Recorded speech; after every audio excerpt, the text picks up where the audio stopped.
The 5 things that we've learned from Barcelona so far this season. I did the same thing about Real Madrid yesterday. And yeah, go watch that.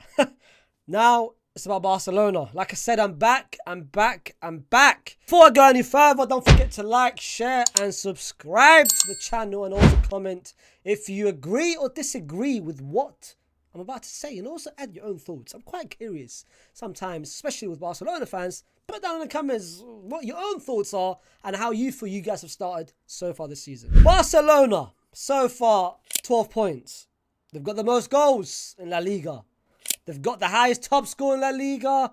The second highest top scorer in La Liga. They've got the highest assister in La Liga. They went to Mestalla, they picked up 3 points. They went away to Rayo, which is a difficult away ground.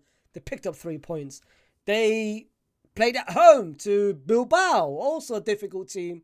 They picked up 3 points. And of course, they beat Real Valladolid. That Real Madrid only beat 3-0 and they managed to beat them 7-0. Oh my goodness gracious. But yeah, man, hey, if you're a Barcelona fan, you're smiling.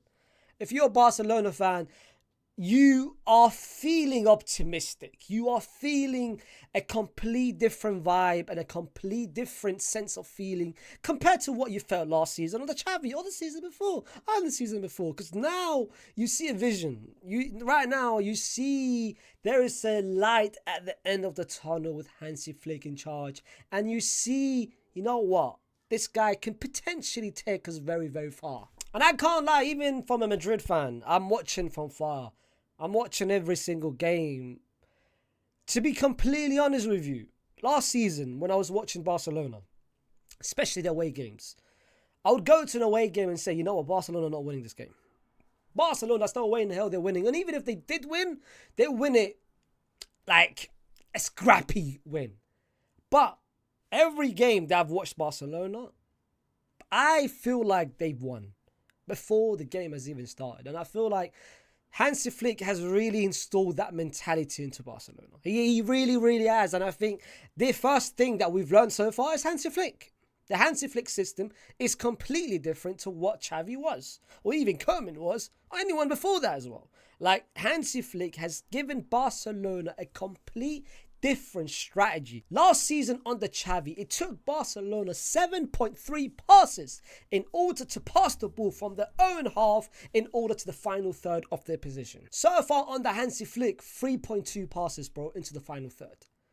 They are literally progressing and driving and trying to find the forward pass as quickly as possible. That's no unnecessarily 1-2s. There is no unnecessarily recycle the ball. There's no unnecessarily, you know what, I can see a pass, but I would rather take the save option. Under Hansi Flick, so far from what I've learned, bro, the pass from literally the back line gets to Lamine Yamal, to Raphinha, to Ferran Torres, to Lewa as quickly as possible. Within 2 to 3 passes, they literally up there into the final third. They are counter-attacking with intent. They are progressing with the ball with intent. Even with their press, there is an intent. Last season on the Xavi, there isn't, bro, anyone can press. Any team can press.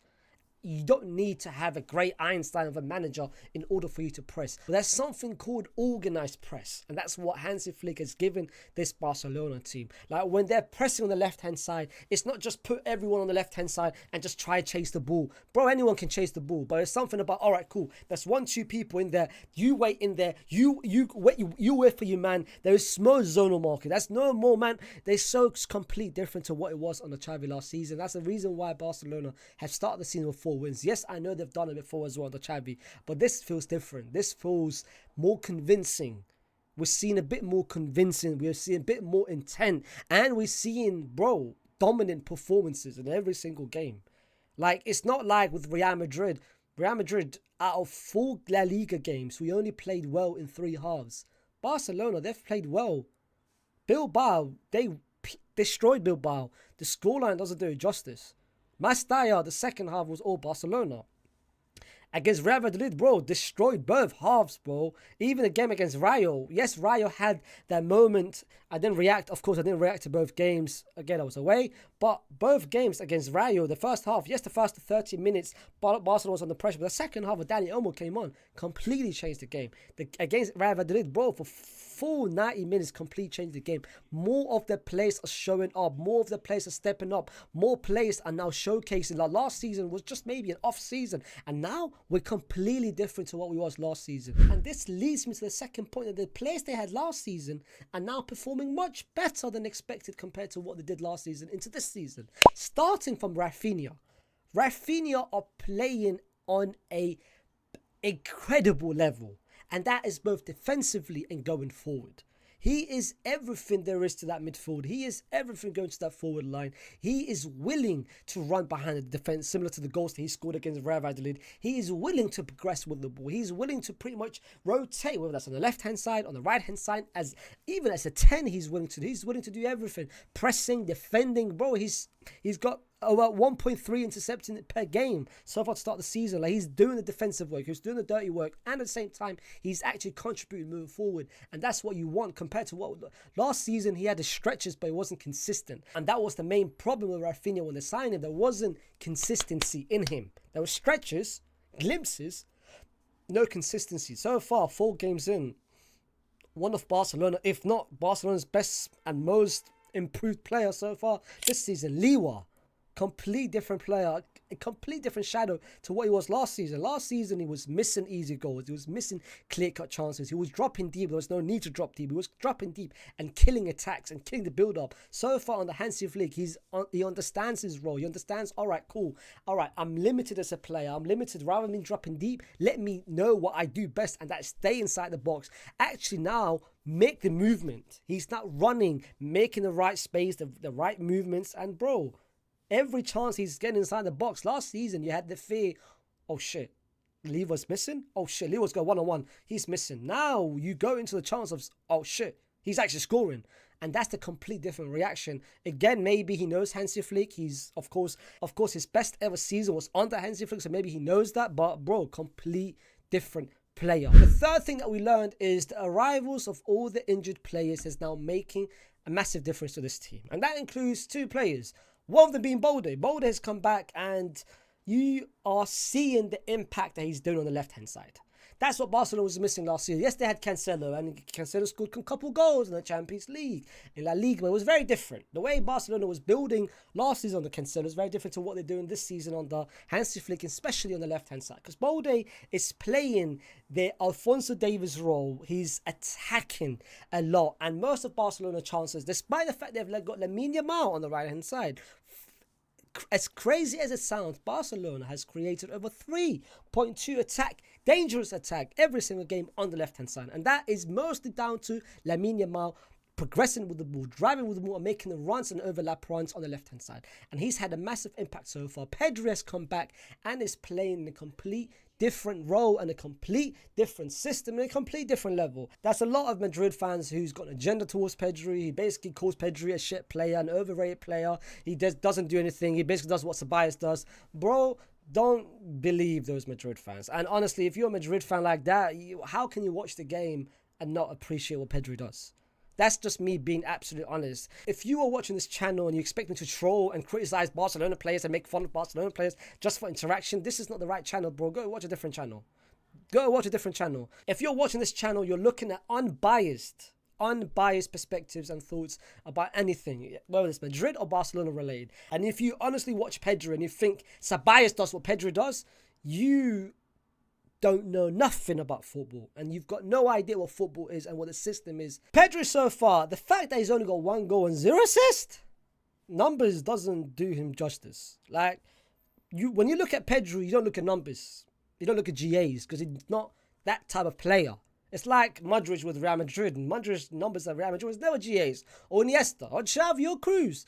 Pedri is one of those players that his impact and his role is not down to GAs. It's down to the eye test and you actually watch the game. And in terms of impact, in terms of importance and influence into that midfield, he's everything. He's absolutely everything. This season, he's playing a complete different role as well. It's not like last season where he was playing more behind the striker, more as a 10 before he got injured most of the times. This season, he's playing a double pivot next to another person, which I'll mention quite shortly in the fourth thing that we learned. Pedri this season, bro, he is progressing the ball. He's collecting from deep. He's defending. He's doing everything. He is what Barcelona was missing, especially when Gavi went down, because Gavi was doing that role very well before he got down with an ACL last season. More like the Busquets role where, bro, let me collect from deep and let me progress. Let me drive with the ball. Let me find the right person. Because Barcelona last season, when Gavi went down, they had no one that could do that. They tried Romeo, didn't work out. They tried Christensen, it didn't work. They tried Gondo, it didn't work out. Now with Pedri, he's doing that role before, of course, but now got injured. But Pedri, this role, this system, the way he's playing, he's incredible, man. And honestly, if you are hating on him, you don't appreciate the game, man. You just watch the game to hate and to troll. What's the point? What's the point? Like, you don't appreciate, you don't enjoy the game. You're watching the wrong sport, bro. If you want to troll, go watch something else. Go watch an individual sport. But at least there you can troll. Like, hey, you're watching the wrong sport, broski. The fourth thing that we learned is, of course, Hansi Flick, man. He's trusting the young players. He's trusting. He's got faith in the young players. The lack of Casado, who's playing very, very well ever since given a chance. And ever since, to be completely honest with you, Barcelona are quite fortunate. And I don't know if this is a strategy that Deco had, or Laporte, or Hansi Flick. If they try to sign defensive midfield or not. If they tried to sign a DM, a 6, then I don't think Casado by now would have gotten the chance of which they had now. But because they haven't signed anyone, Hansi Flick is trusting those players and it's repaying. Like, the trust has been repaid and the trust has been, look at what Bernal was doing. Look at what Casado, but I'll start with Casado. Incredible. Ever since he first started, when his first game, there was, is he really the player? Can he really be that person? But that was the first game. Second game, more convincing. Third game, incredible. Last game, he's playing better and player with every passing game, with every passing, because he's still 18. With every passing experience, he's learning his ways. He's learning where to be on the pitch, because that's the most important thing for a youngster. As a youngster, sometimes as a youngster, you are a bit more raw. Like, you feel like, you know what, I want to impress so hard that you do more things which is out of your game. It's out of your character, because you want to impress so hard to the manager and do things that is not part of your game just to impress. But with Casado, he lets the game come to him naturally. He's not forcing any pass. He's not forcing any run. He's not forcing any dribble. He's doing it with ease, very simple, but very strategic. And that's what you need from a youngster. The other person who very unfortunately for Barcelona got injured. And I'm sure if you asked any Barcelona fan, would you trade your season? So far, you've picked up 4 Ws. But Marc Bernal's up for the season with an ACL. If you asked any Barcelona fan, would you have the season that Madrid started, so 2 wins and 2 draws, but have Bernal healthy? Bro, they would snatch that and run with it. Even if you said, you know what? Let's say you lost 3 games. You lost 2 games, but Bernal stays healthy. If I'm a Barcelona, I would 100% do that. One of your best players, one of the best young players, your highest prospect, I just had an ACL for the whole season. And I've seen a lot of reaction to that, by the way, especially from Madrid fans and Barcelona fans. I've seen a lot of reactions, and let me give you my own thoughts, because again, I didn't react to it when he got injured against Rayo. A lot of Madrid fans and a lot of people, especially Madrid fans, non-Barcelona fans, and some Barcelona fans, they're saying, well, the reason for the injury is because Barcelona have got a habit of playing young players every single time. They overplay them, similar to what they did to Fati, to Gavi, to Pedri, and of course now, Bernal. Pedri's situation is 100% agreed, because I said it as well. Fati, similar situation. Both of those injuries is excessive games, which manage it well, balance it well. That's what I said about Lamine Yamal. You have to manage his minutes, but Lamine Yamal is a complete different specimen, which I'll talk about towards the end of the video. With Gavi last season, it wasn't that Barcelona played him excessively. Yes, they did. Similar to what they did with Gavi last season. It's not like Barcelona played him excessively and that was the reason because he got injured. It was just an unfortunate injury which happened in a game which was no need for Gavi to start in the Nations League, which in the Euro qualifier, which Spain has already been qualified. There was no need for you to play him, and he got injured in the first half and got taken out. This has nothing to do with Barcelona. With Bernal, yes, I get it. I know what you're saying. Well, why are you playing him? Why are you playing excessively? He's 17 years old. Bro, his injury isn't like it was down to hamstring injuries, which means the biggest reason for hamstring injuries is because you're playing overload. That's more excessive games. His injury was just complete out of unfortunate circumstances. It's not Barcelona's fault that he got injured like that. It's not. Like, it's got nothing to do with the games. He's only played 3 games, Ak. It's only been 3 games. It's not like he's played 15 games and they played him 90 minutes every single game. No. He's played 3 games. And some of the games, not even 90 minutes. It's just unfortunate he got injured the way he got injured. It's complete out of their situation. It's just an unfortunate situation. It's got nothing to do with Barcelona overplaying him. That's not the reason for you to say that. Pedri, yes. Patty, yes. Gavi, especially Bernal's injury now, it's got nothing to do with Barcelona excessively overusing those players. It's just unfortunate. But the last thing that we learned is, of course, he's just turned 17, man. He's just turned 17, and every single game that he started so far this season, he has had a goal contribution. 4 assists to start the season. Every single game he's assisted, which is crazy for you to even say that, especially the fact that he's 17. And I would really, really, really like for everyone to watch this video and to understand that please do not normalize this. This is not normal. This is not normal. Don't normalize this because we're seeing it firsthand in Lamine Yamal. You shouldn't expect this from any other player. You shouldn't look at any other 17-year-old, 16-year-old, 18-year-old, 20-year-old and think, you know what, I want an assist every single game. I want you to contribute. I want you to impact. I want to impact every single game the same way Lamine Yamal. Lamine Yamal is generational. What we've seen from Lamine Yamal is unheard of. We have never, ever, ever seen it before. I've watched this sport for over 22 years. Damn! I'm old! 22. Oh damn! I'm getting old, bro.